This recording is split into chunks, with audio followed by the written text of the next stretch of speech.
પૂજા કરતી વખતે આ બાબતોનું ખાસ ધ્યાન રાખવું. હિન્દુ ધર્મમાં પૂજાને ખૂબ જ મહત્ત્વ આપવામાં આવ્યું છે અને દરરોજ ભગવાનની પૂજા કરવી ફરજિયાત માનવામાં આવે છે.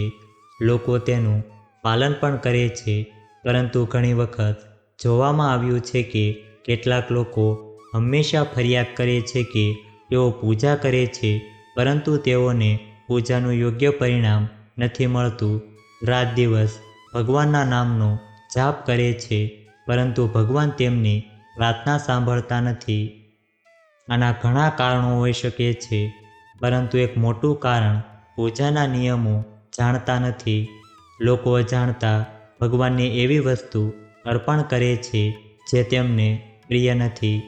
આવી સ્થિતિમાં ભગવાન નારાજ થઈ શકે છે અને પૂજાનું પરિણામ મળતું નથી.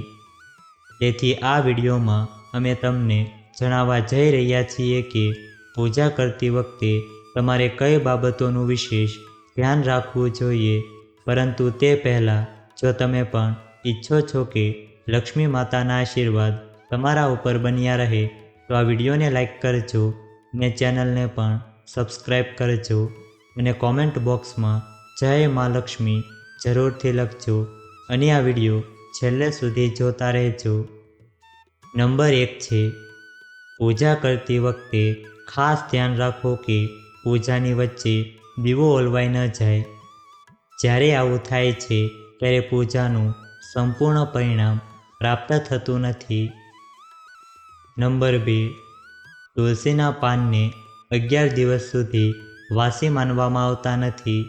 તેના પાન પર દરરોજ પાણી છાંટીને ભગવાનને ફરીથી અર્પણ કરી શકાય છે. સ્નાન કર્યા વિના તુલસીના પાન તોડવા જોઈએ નહીં. શાસ્ત્રો અનુસાર જો કોઈ વ્યક્તિ સ્નાન કર્યા વિના તુલસીના પાન તોડી લે છે, તો આવા પાંદડા ભગવાન પૂજામાં સ્વીકારતા નથી. નંબર 3, ભગવાનની મૂર્તિને સ્નાન કરાવતી વખતે ફક્ત તમારી આંગળીઓનો ઉપયોગ કરો. ભગવાનને સ્નાન કરાવતી વખતે અંગૂઠાનો ઉપયોગ ક્યારેય ન કરવો જોઈએ. આવું કરવાથી ભગવાન નારાજ થાય છે અને ઘરમાં વિપત્તિ આવે છે. નંબર 4, કોઈપણ ભગવાનની પૂજામાં તેમનું આહ્વાન કરવું કે આમંત્રણ આપવું, ધ્યાન કરવું, આસન અર્પણ કરવું, સ્નાન કરાવવું, ધૂપ અગરબત્તી કરવી, અક્ષત, ચોખા, કુમકુમ, ચંદન, ફૂલ, પ્રસાદ વગેરે ફરજિયાત હોવું જ જોઈએ. નંબર 5, દેવી દેવતાઓને માળા, ફૂલ, પાન વગેરે અર્પણ કરતા પહેલાં તેને એક વખત ચોખ્ખા પાણીથી ધોઈ લેવા જોઈએ. પૂજામાં સોપારીના પાન પણ રાખવા જોઈએ. ધ્યાન રાખો કે સોપારીના પાનની સાથે એલચી, લવિંગ, ગુલકંદ વગેરે પણ અર્પણ કરવા જોઈએ.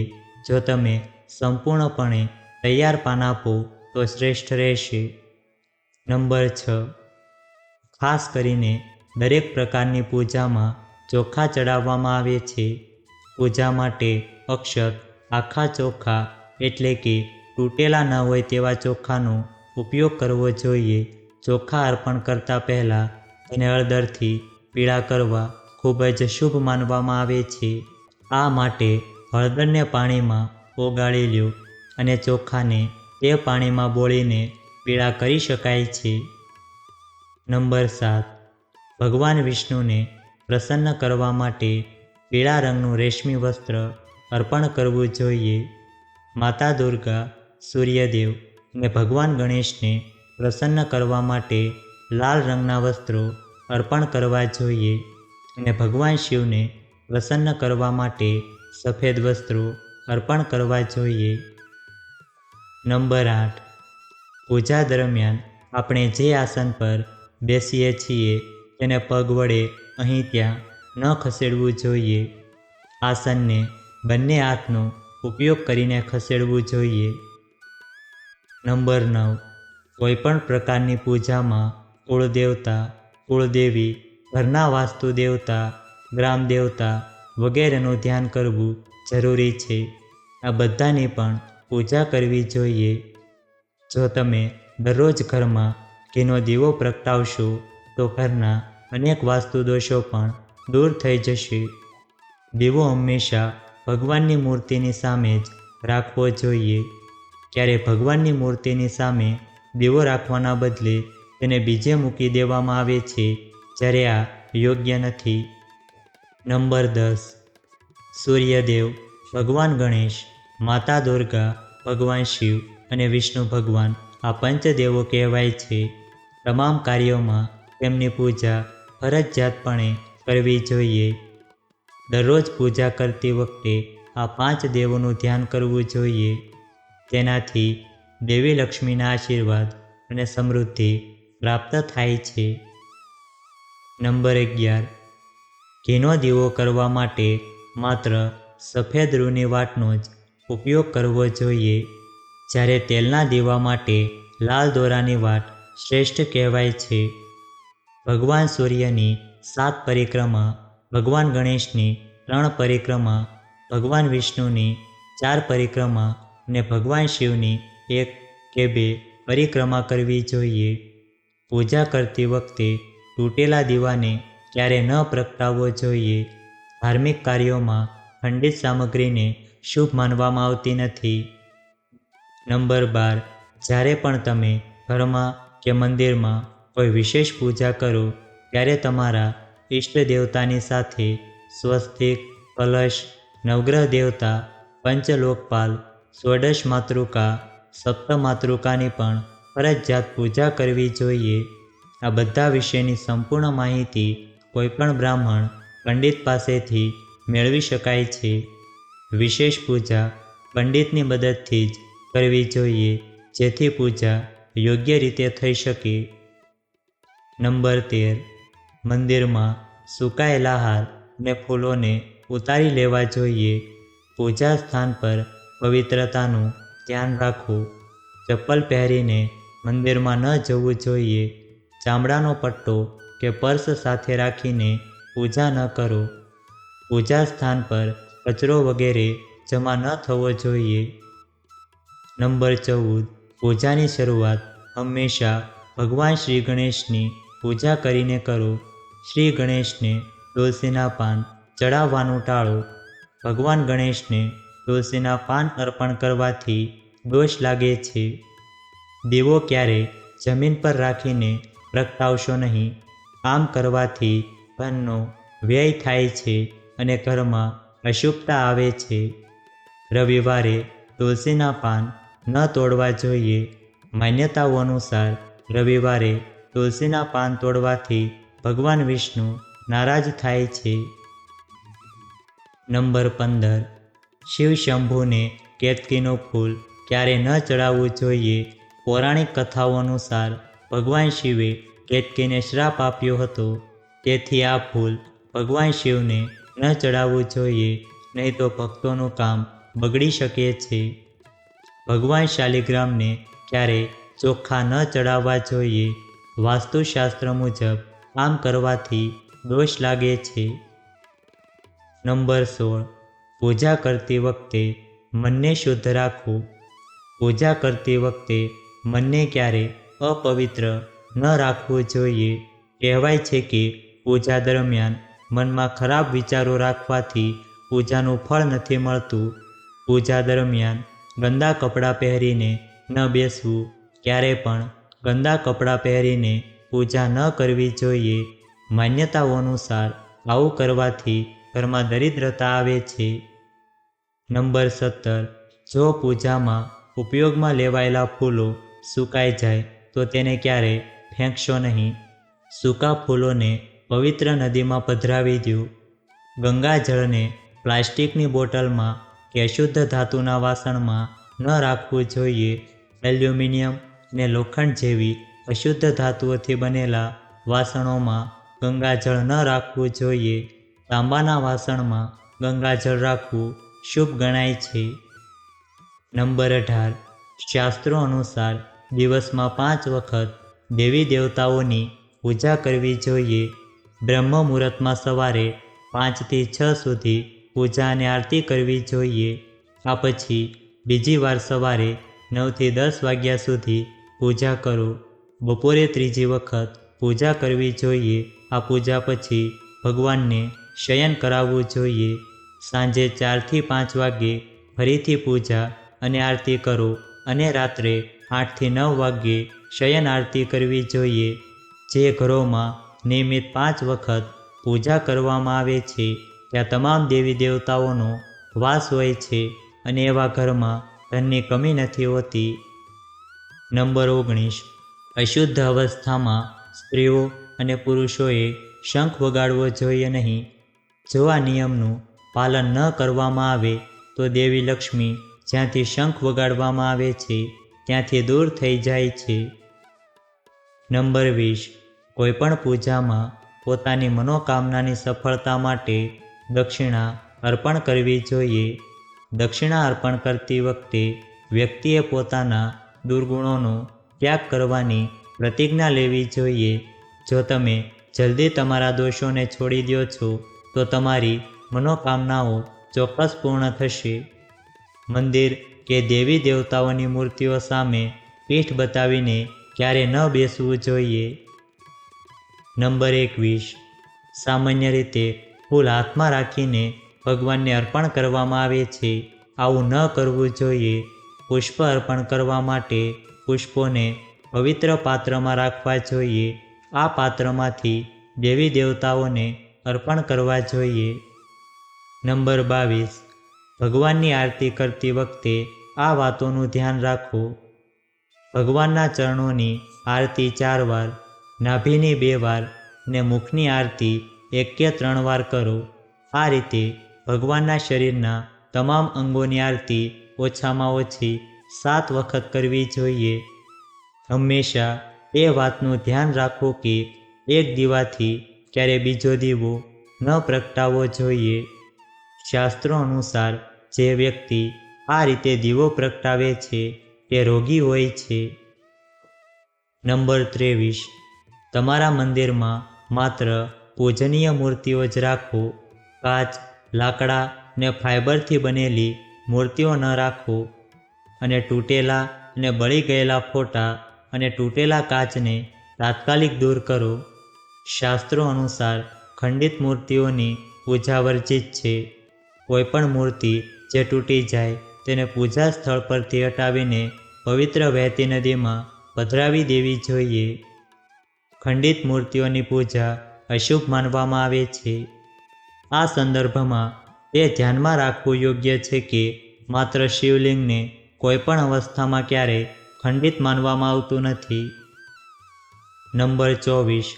જાપ કરતી વખતે જીભ કે હોઠને હલાવવા ન જોઈએ. આને ઉપાંશુ જપ કહે છે. તેનું ફળ 100 ગણું મળે છે. માળાનો જાપ કરતી વખતે જમણા હાથને કપડાથી અથવા તો ગોમુખીથી ઢાંકવું જોઈએ. જાપ કર્યા પછી વ્યક્તિએ આસનની નીચેની જમીનને સ્પર્શ કરવી જોઈએ અને તેને આંખો પર લગાવવી જોઈએ, જેનાથી તમને જાપનું સંપૂર્ણ ફળ મળે છે. નંબર 25. કોઈપણ ભગવાનને કે પોતાનાથી મોટા વ્યક્તિને ક્યારેય એક હાથે વંદન ન કરવું જોઈએ. આ સાથે એ વાતનું પણ ધ્યાન રાખો કે સૂતેલા વ્યક્તિને પગે ન લાગવું જોઈએ. પૂજા પછી વડીલોના આશીર્વાદ લેતી વખતે ધ્યાનમાં રાખો કે તમારે જમણા હાથથી કોઈના જમણા પગને સ્પર્શ કરવો જોઈએ અને ડાબા હાથથી ડાબા પગને સ્પર્શ કરીને નમસ્કાર કરવા જોઈએ. નંબર 26. શાસ્ત્રો અનુસાર ઘરમાં પૂજાનું સ્થાન ઈશાન દિશામાં હોવું જોઈએ. ઉત્તર અને પૂર્વ દિશા વચ્ચેનો ભાગ ઈશાન ખૂણો છે. શુભ કાર્યો માટે ઉત્તર પૂર્વ દિશાને શ્રેષ્ઠ માનવામાં આવે છે. આ દિશામાં પૂજા મંદિરની સ્થાપના કરો. જો કોઈ કારણસર તમે આ કરી શકતા નથી તો ભૂલથી પણ ઘરના ઉત્તર પૂર્વ ખૂણામાં ગંદકી જમા ન થવા દો અને ઘરના આ ભાગને હંમેશા શુદ્ધ રાખો. ઉત્તર પૂર્વ દિશા સિવાય પૂર્વ દિશા પણ પૂજા સ્થળ માટે શ્રેષ્ઠ માનવામાં આવે છે. તેથી તમે ઈશાન અને પૂર્વ બંને દિશામાં ઘરમાં જ્યાં અનુકૂળ હોય ત્યાં પૂજા સ્થળની સ્થાપના કરી શકો છો. નંબર 27. પૂજા સ્થળના એક ખૂણામાં બંધ પાત્રમાં ગંગાજળ અવશ્ય રાખવું. પૂજા સ્થાન પર તાંબાના નાના વાસણમાં પાણી અવશ્ય રાખવું જોઈએ. આ વાસણનું પાણી દરરોજ બદલવું જોઈએ અને જૂનું પાણી પીપળાના ઝાડ અથવા તો તુલસીના છોડમાં નાખી શકાય છે. પૂજા સ્થાનમાં ભગવાન ગણેશની સ્થાપના અવશ્ય કરો. આ માટે સોપારી પર લાલ દોરો મોલી લપેટીને કુમકુમ સાથે તિલક કરો અને થોડા ચોખા સાથે વાટકીમાં સ્થાપિત કરો. નંબર 28. પૂજા સ્થાનમાં દેવી દેવતાની એક જ મૂર્તિ રાખો. જો તમારી પાસે પૂજા સ્થાન પર એક જ દેવતાની એકથી વધુ મૂર્તિઓ છે તો તમે તેને ઘરની કોઈ પણ જગ્યાએ દિવાલ વગેરે પર સ્થાપિત કરી શકો છો, પરંતુ પૂજા સ્થાનમાં એક જ દેવતાની એક જ મૂર્તિ રાખો. ભૂલથી પણ પૂજા સ્થાન પર તમારા પૂર્વજ, સ્વર્ગસ્થ માતા પિતા કે ગુરુનો ફોટો ન લગાવવો. નંબર 29. ઘરમાં પૂજા સ્થાન પર ક્યારે મોટી મૂર્તિઓ ન રાખવી જોઈએ. મોટી પ્રતિમાઓ માટે પ્રાણ પ્રતિષ્ઠા હોવી ફરજિયાત બની જાય છે. તેથી મોટી મૂર્તિઓ ફક્ત મંદિરો માટે જ યોગ્ય છે. પૂજા સ્થાનમાં નાની મૂર્તિ રાખી શકાય છે. નંબર 30. જો તમે પૂજા રૂમમાં મૂર્તિ સ્થાપિત કરી હોય તો ધ્યાન રાખો કે મૂર્તિનો કોઈ ભાગ ખંડિત તો ન હોવો જોઈએ. જો મૂર્તિ ખંડિત હોય તો તેને તરત જ ત્યાંથી હટાવી દો. તૂટેલી મૂર્તિને વહેતા પાણીમાં વિસર્જિત કરી શકાય છે. નંબર 31. પૂજા દરમિયાન ગુગલવાળી અગરબત્તીઓનો ઉપયોગ કરો. ગુગલ ઘરના વાતાવરણને શુદ્ધ કરે છે અને ઘરમાંથી નકારાત્મક ઉર્જા અને ખરાબ દોષોને દૂર કરે છે. જો શક્ય હોય તો પૂજા સમયે શુદ્ધ દેશી ગાયના ઘીનો ઉપયોગ કરો અને અર્પણ માટે અગ્નિમાં માત્ર ગાયના છાણનો ઉપયોગ કરવો શ્રેષ્ઠ માનવામાં આવે છે. નંબર 32. પૂજા કરતી વખતે ભગવાનને ફૂલ ચડાવવા શુભ માનવામાં આવે છે. કેટલાક ફૂલો ખાસ કરીને દેવી દેવતાઓને પ્રિય હોય છે. ફૂલ ચડાવતી વખતે આ વાતનું ધ્યાન રાખવું જોઈએ. ઉદાહરણ તરીકે દેવી દુર્ગાને લાલ ફૂલ, ભગવાન વિષ્ણુને પીળા ફૂલ અર્પણ કરવા જોઈએ. પૂજામાં વાસી ફૂલ ક્યારે ન ચડાવવા જોઈએ તે અશુભ માનવામાં આવે છે. નંબર 33. રાત્રે સૂતી વખતે પૂજા સ્થળને લાલ કપડાથી ઢાંકી દો અને સવારે પડદો હટાવી દો. પૂજામાં ઉપયોગમાં લેવાતો કળશ અથવા તો પાણીનો લોટો હંમેશા ઈશાન ખૂણામાં રાખવો જોઈએ. દીવો અને કળશને ક્યારે એકબીજાની ખૂબ જ નજીક ન રાખો, નહીં તો તમારે તેની ખરાબ અસર ભોગવવી પડશે. નંબર 34. ભજન કીર્તન કે ભગવાનની આરતી વખતે દરેક રીતે ત્યાં હાજર રહો. સમયગાળામાં કોઈની સાથે વાત કરવાથી પૂજાનું ફળ મળતું નથી. પૂજા હંમેશા આસન પર બેસીને કરવી જોઈએ. જો તમે આસન પર બેસીને પૂજા ન કરો તો તમને કોઈ પરિણામ મળતું નથી. તમારે તમારી રાશિ પ્રમાણે આસનનો રંગ પસંદ કરવો જોઈએ. નંબર 35. તમે જેની પૂજા કરવા જઈ રહ્યા છો તે પ્રમાણે આસન પસંદ કરો. પૂજા શરૂ કરતા પહેલાં તપાસો કે આસન કઈ સામગ્રીથી બનેલું છે અને કયા રંગનું છે, કારણ કે વિવિધ રંગના આસનોનું પોતપોતાનું મહત્ત્વ હોય છે.